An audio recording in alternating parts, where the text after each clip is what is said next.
Bismillahirrahmanirrahim. Assalamualaikum warahmatullahi wabarakatuh. Alhamdulillahi ala ihsanih, wasyukru lahu ala taufiqihi wa amtinanih. Wa ashhadu an la ilaha illallah wahdahu la syarika lah ta'ziman li sya'nih. Wa ashhadu anna Muhammadan abduhu wa rasuluhu ad-da'i ila ridwanih. Allahumma salli wa sallim ala nabiyyina Muhammadin wa ala alihi wa ashabihi wa ikhwanih. Kaifa halukum ayyuhat talabah? A'azzani Allah wa iyyakum. Bagaimana kabar antum semua, siswa-siswi Imam Nawawi School?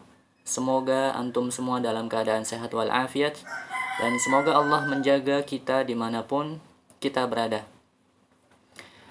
Alhamdulillah pada kesempatan hari ini ya, hari Jumat tanggal 29 Januari 2021, kita masih bisa melanjutkan kembali ya materi pembelajaran pendidikan agama Islam kelas 5. Dan pada hari ini adalah materi kedua pekan keempat. Tepatnya kita akan membahas di modul halaman 30 sampai 32. Dan pembahasan kita itu masih tentang hadis Arba'in An-Nawawiyah. Dan hari ini kita akan membahas hadis ke-6 ya. Hadis ke-6 itu tentang halal dan haram telah jelas. Ya, bagaimana hadisnya? Antum semua silakan buka modulnya halaman 30 ya. Jadi kita akan membahas 3 halaman ya, dari halaman 30 sampai 32. Ya, sudah siap? Lihat ya, halaman 30 paling atas. Al-haditsus sadis. Hadis ke-6 yaitu tentang halal dan haram telah jelas. Baik, Ustadz bacakan dulu ya hadisnya. Ustadz mohon antum semua dengarkan baik-baik ya bacaan hadisnya, terutama panjang pendeknya dan harokatnya. Kita mulai. An Abi Abdillah An-Nu'man bin Bashir radhiyallahu anhuma qala Sami'tu Rasulullah sallallahu alaihi wasallam yaqul Innal halala bayyinun wa innal harama bayyinun. Atau kalau misalkan kita mewakafkan innal halala bayyin wa innal harama bayyin ya, bisa seperti itu. Wa bainahuma umurun mushtabihatun la ya'lamuhunna katsirun minan nas. Faman ittaqa syubuhat faqad istabra'a lidinihi wa 'irdihi wa man waqa'a fis syubuhat waqa'a fil haram karra'i yar'a hawla al-hima yushiku an yarta'a fihi. Ala wa inna likulli malikin hima. Ala wa inna himallahi maharimuh. Ala wa inna fil jasadi mudghatan idza saluhat saluhal jasadu kulluh wa idza fasadat fasadal jasadu kulluh. Ala wa hiyal qalb. Rawahul Bukhari wa Muslim. Itulah hadisnya ya. Untuk tugas hari ini antum tidak menghafalkan hadis ini ya. Jadi tugas hari ini insyaallah bentuknya mengerjakan soal melalui Google Form ya. Mari kita terjemahkan hadisnya ya. Terjemahan hadis dari Abu Abdillah An-Nu'man bin Bashir radhiyallahu anhuma.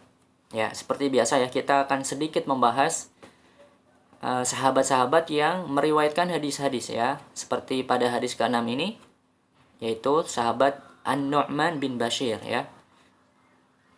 Siapakah dia? Nu'man bin Bashir itu? Ya, sedikit Ustadz akan ceritakan ya, secara singkat saja. Nu'man bin Bashir dilahirkan pada bulan Jumadil Awal tahun ke-2 Hijriyah. Nu'man bin Bashir dan ayahnya termasuk sahabat Rasulullah Sallallahu Alaihi Wasallam, ya. Jadi Nu'man bin Bashir ini adalah seorang sahabat dan tentu masuk Islam, ya. Bapaknya juga masuk Islam. Maka di lafaz hadis yang awal itu menggunakan radhiyallahu anhuma, ya, seperti tadi Ustaz sudah sebutkan. An Abi Abdillah An-Nu'man bin Bashir radhiyallahu anhuma, ya. Seperti itu. Kalau misalnya seorang sahabat kemudian bapaknya belum masuk Islam, maka radhiyallahu anhu, ya, seperti itu, ya. Ya, kita lanjutkan tentang Nu'man bin Bashir. Ayahnya Bashir bin Sa'ad termasuk pasukan Islam yang berjihad fi sabilillah dalam perang Badar. Sedangkan ibunya bernama Amrah binti Rawahah radhiyallahu anha, saudara perempuan Abdullah bin Rawahah radhiyallahu anhu, salah seorang panglima kaum muslimin di perang Mu'tah. Kemudian kunyahnya Nu'man bin Bashir adalah Abu Abdillah, ya, seperti di awal lafaz hadisnya, An Abi Abdillah, ya. Ini adalah kunyahnya Nu'man bin Bashir. Nu'man bin Bashir itu termasuk dari kalangan Sigharus Sahabah. Apa itu Sigharus Sahabah? Sigharus Sahabah adalah sahabat yang masih usia anak-anak, ya, masih kecil, sekitar 8 atau 9 tahun saat sebelum menjelang Rasulullah wafat, ya. Seperti sudah disebutkan, meskipun Nu'man bin Bashir radhiyallahu anhuma termasuk kalangan yang berusia kanak-kanak saat Nabi Shallallahu Alaihi Wasallam masih hidup, ia ternyata sudah dapat menangkap apa yang disampaikan oleh Nabi Shallallahu Alaihi Wasallam. Jadi sudah lumayan bisa memahami, ya, menangkap apa yang disampaikan Nabi Shallallahu Alaihi Wasallam, ya, tentang hadis-hadis, ya. Makanya Nu'man ini bisa, ya, menangkap dan menghafal perkataan Rasulullah, ya, hadis-hadis Rasulullah. Imam Az-Zahabi rahimahullah mengatakan bahwa riwayat hadisnya itu berjumlah 114 hadis, ya. Singkat kisahnya, Nu'man bin Bashir ini kemudian wafat pada tahun 65 Hijriyah. Taib. Nah, itulah kisah singkatnya tentang Nu'man bin Bashir, ya. Kita kembali lagi ke terjemahan hadis, ya. Kita ulang lagi. Dari Abu Abdillah An-Nu'man bin Bashir radhiyallahu anhuma berkata, saya mendengar Rasulullah sallallahu alaihi wasallam bersabda, sesungguhnya yang halal itu jelas dan yang haram itu jelas, dan di antara keduanya terdapat perkara-perkara syubhat, ya, samar-samar, tidak jelas halal haramnya, yang tidak diketahui oleh kebanyakan manusia, ya. Jadi perkara yang halal dan haram itu jelas, ya, dalam agama ini. Contohnya saja, ya, contoh yang mudahnya misalkan tentang makanan dan minuman, ya, Ustaz contohkan. Makanan dan minuman yang halal, contohnya apa? Misalnya makanan yang halal, daging ayam, ya, daging ayam halal. Gorengan misalnya halal. Kemudian minuman yang halal apa? Air teh misalnya, ya, atau jus, ya, itu halal, ya. Semua orang, ya, kebanyakan orang tahu kalau itu makanan dan minuman yang halal. Kemudian sekarang kita contohkan yang haram, ya.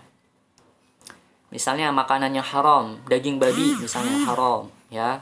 Kemudian minuman yang haram, khamr, ya, jelas. Nah, ini makanan dan minuman yang haram banyak diketahui, ya, bahkan mungkin semua orang juga tahu bahwasanya makanan dan minuman tersebut haram, ya.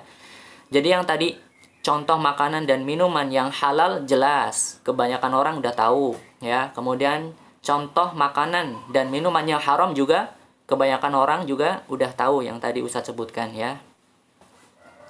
Tetapi ada di antara keduanya yang masih syubhat, ya.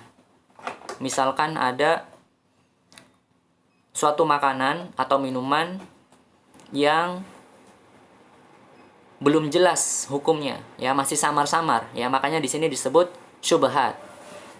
Jadi sesuatu yang masih samar-samar, yang belum jelas status hukumnya, apakah dia halal atau haram, yang di situ mungkin ulama, ya, beberapa ulama masih berbeda pendapat tentang status hukumnya, apakah itu halal atau haram. Nah, makanya disebut syubhat. Nah, syubhat inilah yang kebanyakan manusia itu ya belum tahu ya tentang hukumnya. Baik, kita lanjutkan terjemahannya. Dan itu juga ya, perkara syubhat ini banyak contohnya. Bukan hanya tentang makanan dan minuman yang tadi Ustadz sebutkan ya. Masih banyak perkara-perkara syubhat yang lainnya. Bisa itu syubhat dalam pemikiran misalnya, bisa juga ya. Atau syubhat dalam bermuamalah, jual beli misalnya, banyak juga syubhat di situ ya. Maka ketika hukumnya itu masih syubhat seperti itu, ya kita lebih baik tinggalkan ya. Insya Allah lebih selamat. Takutnya nanti kita kemudian hari sudah diketahui hukumnya itu haram, nah kita khawatir kan nanti kita terjerumus ke dalam perbuatan yang haram. Maka lebih baik kita untuk menghindari hal-hal yang syubhat seperti itu. Iya tidak? Ya. Yang halal juga masih banyak ya. Kita lakukan yang halal-halal saja ya. Kayak tadi misalnya contoh makanan dan minuman yang halal kan banyak ya. Ya udah makan yang halal-halal. Minum yang halal-halal yang sudah jelas halalnya ya. Contohnya kan banyak ya. Jadi nggak usah pusing kalau misalkan ada hukum yang mengatakan itu syubhat yang berkaitan dengan makanan dan minuman ya. Seperti itu. Ya, kita lanjutkan lagi tadi terjemahan hadisnya. Barang siapa yang menjaga dari perkara-perkara syubhat, maka ia telah menyelamatkan agamanya dan kehormatannya. Ya, ini ya. Insya Allah lebih selamat ya. Barang siapa yang menjaga ya, tidak mendekati dan tidak melakukan hal-hal yang syubhat, insya Allah dia akan menyelamatkan agamanya dan kehormatannya. Dan barang siapa yang terjerumus ke dalam perkara syubhat, maka ia bisa terjatuh kepada yang haram. Ya, ada kemungkinan kalau dia sudah terjerumus ke dalam sesuatu yang syubhat, maka dia bisa terjatuh kepada sesuatu yang haram. Ya.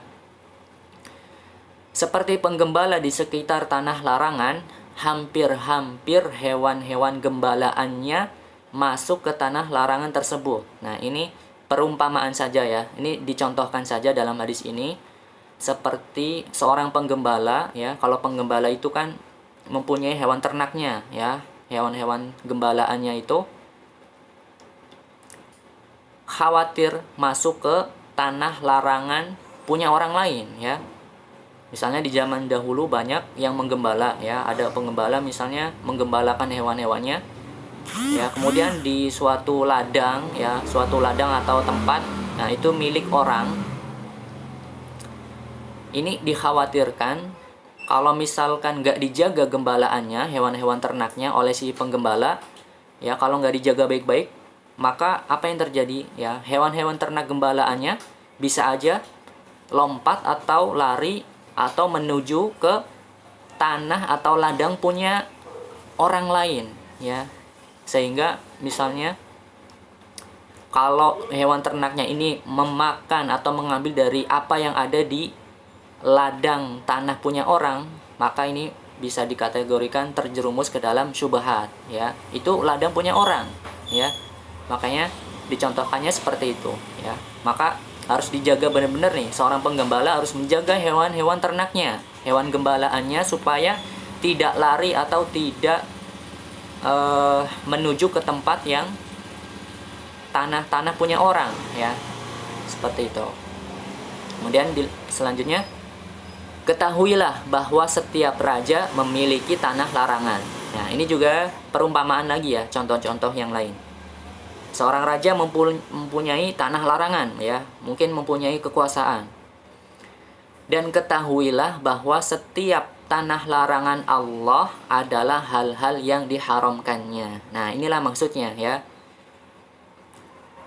Disinilah maksud dari yang tadi contoh-contoh tentang penggembala dan seorang raja ya yang mempunyai tanah larangan. Nah, Allah pun mempunyai tanah larangan tersebut ya. Allah mempunyai garis-garis hukumnya ya.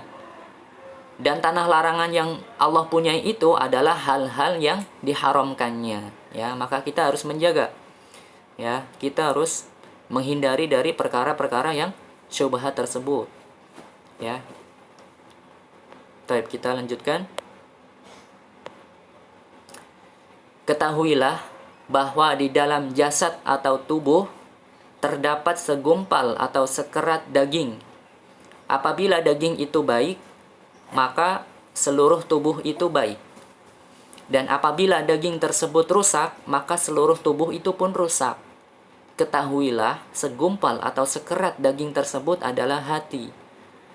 Ya, jadi dalam tubuh kita itu ada segumpal daging ya. Segumpal dagingnya ini adalah hati. Nah, hati inilah yang mengomandoi, yang memimpin, yang mengatur anggota tubuh kita ya. Kalau hati kita baik, maka akan menyuruh anggota badan kita melakukan hal-hal yang baik. Tapi kalau hati kita sudah rusak ya, maka anggota tubuh kita pun melakukan hal-hal yang buruk ya dan rusak itu. Seperti itu ya. Hadis riwayat Bukhari Muslim. Baik, kita lanjutkan. Sekarang kita masuk ke syarhul hadis ya, penjelasan hadis. Ishtamal al-hadithu ala bayanil halal wal haram wa ma yashtabihu bil halal wa bil haram wa ma yakunu fihi al-ihtiyat was salamah thumma bayanin 'azimin li sya'nil qalb wa annahu malikul a'dha fa bi salahihi tasluhul a'dha wa bi fasadihi tafsud. Dalam hadis ini terdapat penjelasan tentang halal dan haram ya, tadi yang Ustadz sudah sebutkan dan contohkan. Dan apa yang menyerupai atau mirip dengan halal dan haram, dan sifat kehati-hatian dan keselamatan ya dari terjerumus ke dalam perkara syubhat.